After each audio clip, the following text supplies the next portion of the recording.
Materi kita yang selanjutnya itu adalah kerangka kerja dalam penanganan manajemen risiko dalam kegiatan bank syariah. Artinya pada poin ini kita akan lihat bagaimana sih manajemen risiko itu bekerja dalam bank syariah, ya. Poin intinya adalah bagaimana sih manajemen risiko bekerja dalam bank syariah. Kita lihat terlebih dahulu pada eee, manajemen risiko tadi sudah diantarkan sih di sebelumnya itu, apa regulasi yang mengatur mengenai manajemen risiko.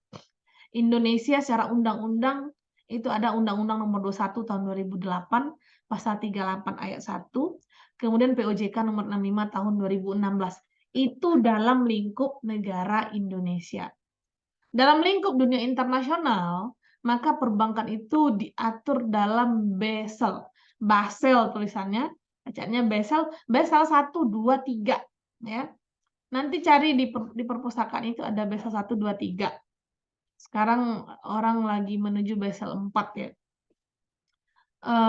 Tapi meskipun demikian, ada Basel secara standar internasional, tapi Indonesia tetap memiliki manajemen risiko berlapis. Buktinya ada undang-undang, ada POJK. Nah, kemudian kenapa sih ada manajemen risiko pada bank? Dari tadi saya sudah gambarkan dari materi kita sebelumnya, pentingnya, eee, bagaimana bank itu memiliki risiko dari seluruh aktivitas kegiatannya, sehingga dia perlu ada manajemen. Nah, jadi antara manajemen dengan risiko, itu manajemen adalah cara mengelola risiko itu sendiri. Nah, kenapa harus ada manajemen risiko pada bank? Ada 5 hal yang membuat bank itu perlu me-manage risikonya, ya.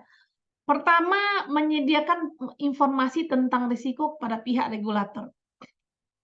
LPS, lembaga penjamin simpanan yang ada pada bank, itu secara tidak langsung telah menyampaikan kepada kita.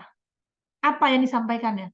Kamu yang banyak duit, kalau naruh uang di bank cuma 2 miliar ya. Nah, itu informasi tersembunyi dari tempelan yang ada pada bank. Kemudian apa lagi? Kalau kamu buka rekening pada bank, kalau atas nama dirimu sendiri, boleh sebanyak mungkin, tapi tetap jumlah uangnya maksimum 2 miliar ya kalau dijumlahkan. Nah, itu informasi. Ya, sehingga ketika bank memberikan suatu, melaksanakan suatu operasional, maka bank itu tengah dihadapkan dengan sejumlah risiko yang sebetulnya disajikan kepada kita.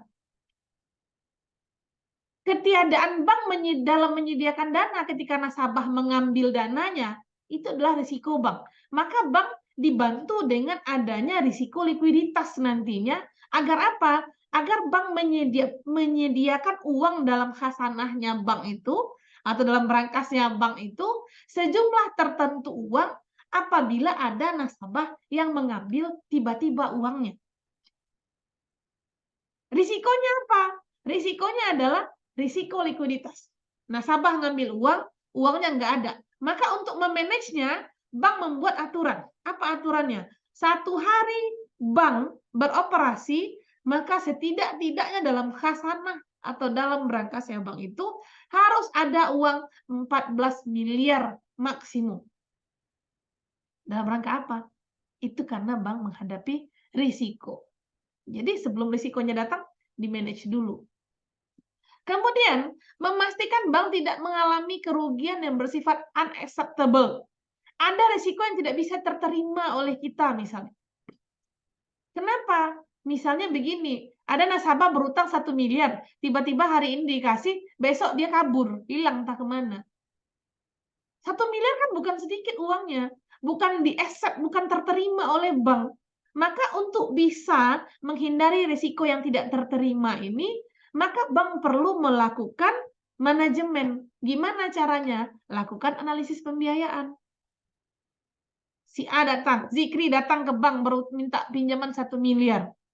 Nggak langsung tiba-tiba bank kasih, dianalisis dulu. Usahamu apa? Kamu punya aset berapa? Modalmu berapa? Jaminanmu apa? Itu agar apa? Agar jangan serta-merta ketika bank kasih Zikri utang, ya, terus Zikrinya kabur, bank langsung kehilangan uang 1 miliar. Maka perlu di-manage, ditanyai. Kemudian Meminimalisir kerugian dari berbagai risiko yang bersifat uncontrolled, yang tidak bisa dikendalikan. Apa risiko yang uncontrolled? Salah satunya adalah keadaan ekonomi. Ekonomi, politik yang bersifat eksternal itu adalah risiko uncontrolled. Yang mana bank nggak bisa mengontrol itu. Ya, tiba-tiba misalnya harga minyak dunia naik misalnya. Terus apa yang terjadi? Bahan bakar dijual juga tinggi harganya. Kalau dijual tinggi harganya, otomatis orang memerlukan sejumlah uang untuk dipegang untuk melanjutkan hidup. Kalau dia punya uang yang ada pada bank, tentu kemungkinan adalah uang yang di bank ditarik untuk pegangan agar bisa tetap hidup. Bisakah kita bilang sama orang nasabah kita, kamu nggak boleh ngambil uang hari ini? Boleh? Boleh bilang itu ke nasabah? Enggak, Tidak. nggak boleh. Maka karena nggak boleh itulah, kita perlu memanage nih. Harus ada nih sejumlah penanganan yang kita lakukan agar jangan sampai ada nasabah yang tiba-tiba tiba-tiba ngambil uang, uangnya nggak ada. Gitu. Jadi uncontrol itu nggak bisa kita kendalikan. Nasabah ngambil uang ke kita itu nggak bisa kita kendalikan. Janganlah Bu ambil uangnya sekarang. Nggak bisa. Kenapa nggak bisa? Uang-uang saya kok, yang punya saya, kenapa kok kamu nggak boleh saya ngambil uang saya? Gitu. Nah, itu namanya uncontrol, nggak bisa dikendalikan oleh bank. Maka agar jangan sampai kita berada pada posisi ada nasabah datang terus uangnya nggak ada, maka bank perlu melakukan manajemen risiko. Kemudian mengukur eksposur dan pemusatan risiko. Apa itu? Kita akan melihat di mana sih risiko yang rentan terjadi. Ya. Kemudian hal-hal apa yang menyebabkan risiko itu bisa terjadi? Mungkin risiko yang paling tinggi itu terjadi, yang rentan itu mungkin misalnya risiko kredit. Apa risiko kredit? Nasabah tidak mampu membayar cicilan pembiayaannya kepada bank, cicilan hutangnya kepada bank. Maka bank bisa memfokuskan penanganan risiko pada risiko kredit tersebut. Nah, kemudian mengalokasikan modal dan membatasi risiko. Nah, ini tadi kenapa perlu ada kecukupan modal dengan risiko yang ada pada bank. Ya, ada modal minimum. BI saja ketika satu bank beroperasi, dia memberikan yang namanya GWM. Ayo, apa itu GWM? Apa itu GWM?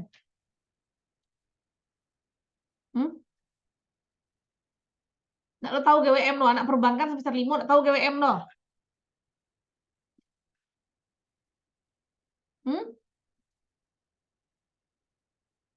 Nah, itu Ibu ragukan kalian anak perbankan. GWM, giro wajib minimum.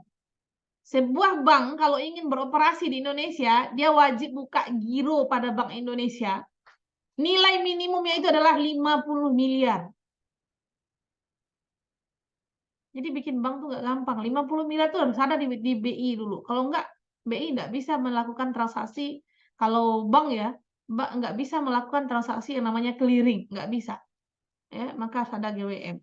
Itu gunanya di sini posisi ini. Ya. Kemudian, manfaatnya apa?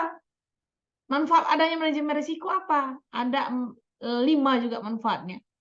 Pertama, ketika kita sudah membuat manajemen risiko, kita sudah memiliki ukuran yang kuat dalam mengambil keputusan. Kita tahu si A datang ke kita, ternyata dia punya modus. Modalnya nggak ada, usahanya nggak ada, apa segala macamnya nggak ada. Ketika kita analisis, tahulah kita kalau dia tidak layak kita kasih pembiayaan. Besok ketika si A datang, maka kita sudah pasti bilang, Pak, mohon maaf, pembiayaan Bapak hari ini belum bisa kami bantu realisasikan. Selesai. Tujuan pertamanya selesai. Tepat kita menganalisis si A tuh tidak dikasih, ditolak pembiayaannya. Karena kenapa? Berdasarkan manajemen risiko yang kita lakukan. Kemudian memberikan arah bagi perusahaan dalam melihat pengaruh-pengaruh yang timbul, baik jangka panjang maupun jangka pendek. Risk management itu dia menganalisis internal dan eksternal organisasi. Artinya, misalnya nih, kehidupan Indonesia setiap kali 5 tahun, ada apa? Ada pemilu setiap kali 5 tahun sekali. mungkin setiap 5 tahun sekali itu bank mungkin sudah bersiap-siap dengan menghadapi risiko. Risiko yang pertama mungkin adalah, risiko terkait dengan pasar. Kenapa risiko pasar? Ya kalau politiknya tidak stabil, pasar nggak stabil. Kalau pasar nggak stabil, kalau secara keuangan mungkin bisa berpengaruh kepada kurs, kalau kurs nggak baik, bank juga nggak baik gitu, ya. Atau terhadap pasar barang yang utama, sekarang, di Jawa sana tengah terjadi kemarau yang, buruk ya, sehingganya harga beras kalau Jawa itu mahal. Kalau kita hari ini malah musim hujan terus ya, nggak kerasa kali ada panas gitu, bahkan wisuda kemarin itu diguyur hujan nih. Cukup repot juga kerjanya K3 membersihkan, kampus yang becek banget gara-gara ramenya orang gitu ya. Nah, itu itu yang sudah dianalisis, kalau kita sudah tahu, "Oh ini akan ada begini," maka bank siap dengan segala risiko yang akan mereka hadapi. Kemudian mendorong para manajer mengambil keputusan untuk selalu menghindari risiko. Nah, nanti kita akan lihat ada beberapa langkah menangani risiko atau menghadapi risiko. Salah satunya kita avoid ya, menghindari risiko. Bagaikan tadi ketika si A datang mengajukan pembiayaan kepada bank, orangnya nggak cakep, orangnya nggak bagus, usahanya nggak jelas, maka kita tolak pembiayaannya. Maka menolak pembiayaan si A itu masuk ke dalam bentuk menghindari risiko. Jadi kalian juga bisa kok menghindari risiko, lihat teman yang kerjanya ngutang terus, nggak usah teman dengan dia. Dalam rangka apa? Menghindari risiko. Nah, itu namanya manajemen risiko ya. Kemudian memungkinkan perusahaan memperoleh risiko kerugian yang minimum. Dengan kita sudah mengantisipasi ke depannya, kita sudah mempersiapkan hal-hal apa saja yang membuat kita tidak mengalami kerugian besar. Ya, dengan kita mengasuransikan nasabah kita ketika dia berutang 100 juta hari ini tiba-tiba dia mati besok, maka uang 100 jutanya nggak hilang, digantikan oleh orang asuransi. Nah, itu namanya kerugiannya jadi minim gitu. Kemudian dengan adanya konsep manajemen risiko yang dirancang secara detail, maka perusahaan telah membangun arah dan mekanisme secara sustainable, yaitu berkelanjutan. Jadi kalau kita sudah memanajemen risiko, kita sudah akan secara berkelanjutan perbaiki diri. Maka saya selalu wanti-wanti sama kalian, bikinlah tujuan kalian ke masa datang apa, siapkan apa hal-hal yang perlu dipersiapkan untuk mencapai tujuan tersebut, maka lakukan perbaikan. Misalnya, hari ini saya bilang ke diri kalian, "Saya kuliah hari ini ditanya sama ibu, saya nggak dapat jawabannya." Maka kalau kalian belajar risk management, mestinya minggu depan kita masuk materi baru, kalian sudah siap dong ketika saya tanya. Artinya apa? Perbaikan di diri kalian itu ada. Tapi kalau kalian, ya Nabi kan sudah bilang, orang yang hari ini sama aja dengan hari kemarin, itu adalah orang yang rugi. Sama loh hari ini dengan hari kemarin, orang yang rugi. Orang yang beruntung yang mana? Hari ininya lebih baik dari hari kemarin. Tapi kalau hari ini lebih buruk dari hari kemarin, orang yang celaka. Maka risk management tuh dengan adanya sustainable, ya berkelanjutan itu, perbaikan berkelanjutan, itu membuat kita selalu menjadikan orang yang beruntung. Nah, itu enaknya tuh belajar agama, belajar risk management. Kita tahu kalau ternyata risk management itu menciptakan kita atau mendesain kita untuk selalu menjadi orang yang beruntung, ya. Tidak mendesain kita untuk jadi orang yang merugi, apalagi menjadi orang yang celaka, gitu. Kemudian proses manajemen risiko kita mengadop ISO ya. Ada 6 proses manajemen risiko, ada komunikasi dan konsultasi, ada penentuan lingkup konteks dan kriteria. Ini nomor 1 ya. Nah, saya tandai. Kalian boleh capture nanti dikasih nomor. Ini nomor 1, ini nomor 2, ini nomor 3, yang tengah, risk assessment. Ini nomor 4, dan ini nomor 5, ini nomor 6, terakhir, pencatatan dan pelaporan. Ya, boleh di-capture, kasih nomor. Ini komunikasi dan konsultasi nomor 1, 2 yang ini, 3 yang ini, 4 yang ini, 5, 6. Ya, ada penjelasannya nanti khusus di tahapan proses kita nanti kasih. Tapi setidaknya ada 6 proses manajemen risiko. Kemudian fungsinya apa? Nah, tadi sudah ada tujuan, manfaat. Sekarang fungsi manajemen risiko. Ingat ya, ada tujuan, manfaat, fungsi. Fungsinya ada 4. Tujuan ada 5, manfaat ada 5, Fungsi ada 4, sudah 14. Jadi kalau saya suruh kalian menghafal, ini 14 yang sudah harus kalian hafal. Ya. Karena kuis pasti berhubungan dengan ini. Ini 2 materi, berarti kuisnya ada 20 soal nanti. Ya. Nah, fungsi manajemen risiko pertama menentukan arah dan risk appetite. Istilah dalam manajemen risiko tuh yang harus ingat, ya. Tadi saya sudah sampaikan juga ada accepted, nah ya. Tadi unacceptable. Ada juga tadi uncontrolled. Nah, risiko itu berhubungan dengan itu. Ada namanya acceptance, diterima, ya. Kemudian ada risk appetite. Ini ada risk appetite istilahnya ya. Risk appetite itu apa? Sejumlah risiko yang dapat diterima. Ya. Maka dalam fungsinya menetapkan arah dan risk appetite dalam mengkaji ulang secara berkala dan menyetujui risk exposure limit. Dalam manajemen risiko kita mengenal namanya ada BTR, batas toleransi risiko. Gunanya untuk apa? Menentukan limit sejauh mana kita boleh terdampak pada risiko. Itu tadi berkaitan dengan contoh awal saya tadi kepada kalian. Pinjamkanlah teman kalian uang sejauh yang kalian ikhlas kalau dia tidak bayar. Nah, itu bentuk dari limit dalam manajemen risiko. Ya. Kita kasih satu aktivitas, kita bebaskan organisasi kita bergerak, tapi ada batasannya. Sejauh apa? Misalnya, ketika si A berhutang kepada bank, dia tidak mampu bayar, maka bank menyiapkan namanya PPAP, penyisihan penghapusan aktiva produktif. Besarnya berapa? Nah, ada ukuran tertentu. Ketika dia lancar, besarnya 1%. Ketika dia mulai mengarah kepada macet, kalau sudah macet artinya sekian tahun, maka PPAP sudah berada pada posisi 100%. Itu limit yang diberikan. Ya.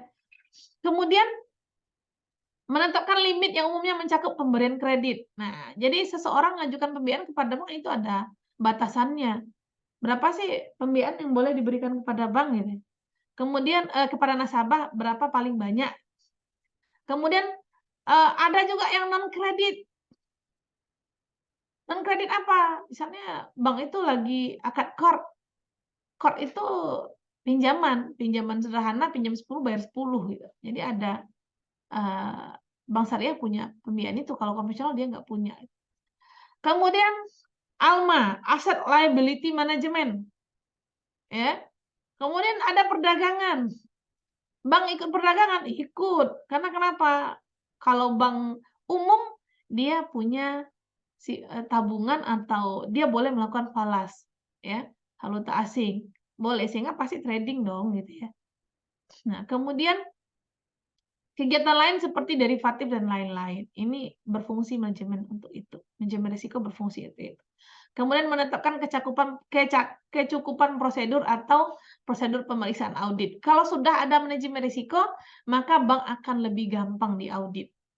Bahkan sekarang sudah ada namanya audit internal berbasis manajemen risiko.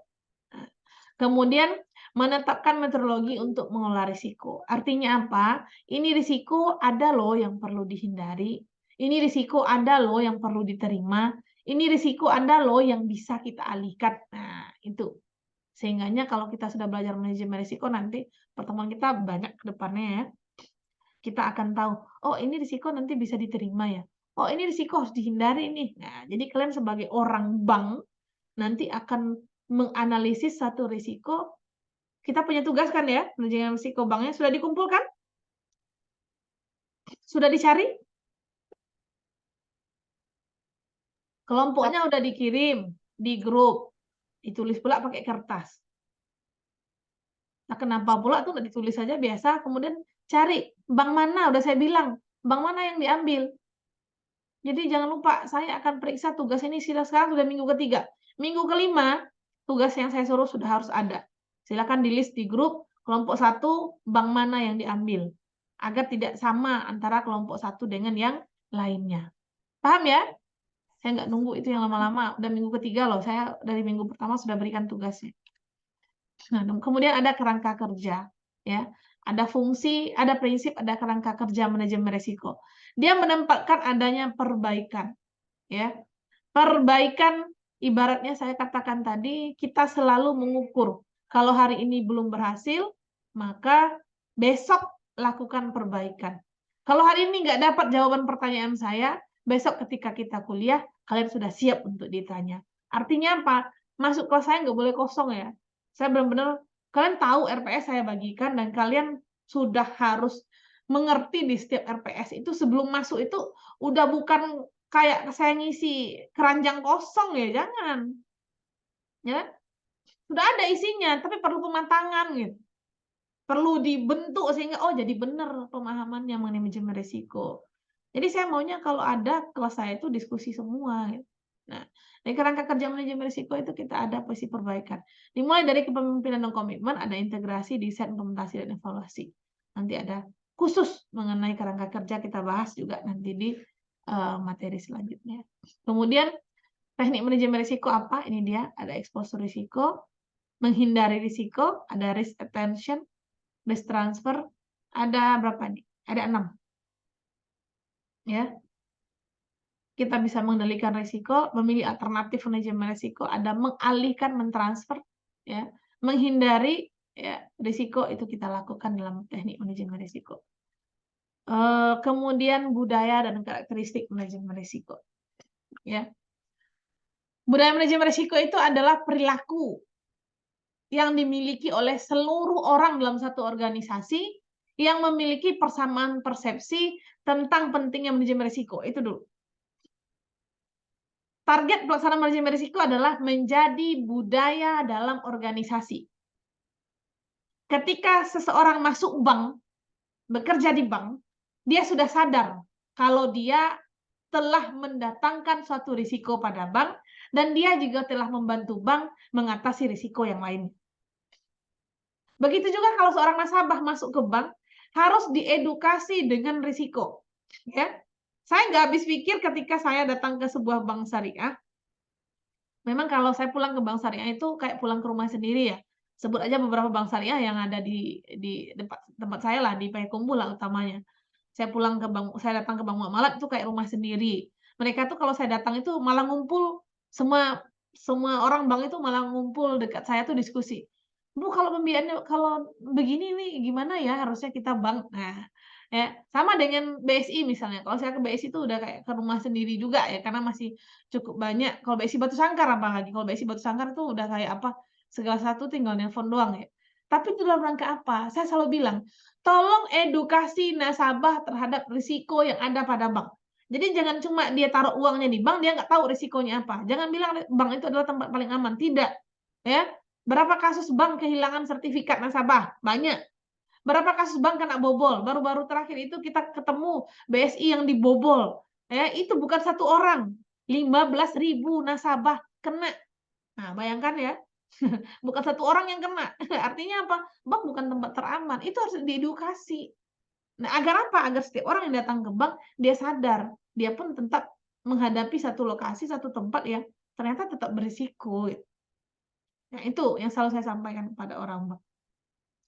Kemudian karakteristik manajemen risiko apa? Dia sistematis, menyusunnya sistematis, kemudian dia harus dimasukkan ke dalam kegiatan organisasi, dan dia harus menyeluruh. Nggak bisa ketika misalnya saya mengedukasi nasabah, terus saya nggak paham manajemen risiko, nggak bisa. Atau ketika saya paham manajemen risiko, terus pimpinan saya nggak mau menjalankannya juga nggak bisa. Maka dia harus komprehensif, menyeluruh kepada seluruh bank. Nah, itu kira-kira untuk materi kita yang untuk pertemuan yang ketiga ini. Silakan saya kasih diskusi 5 menit ya, saya udah ditunggu mau berangkat ini. Silakan, jika ada yang mau diskusi lagi, kita lanjutkan diskusi.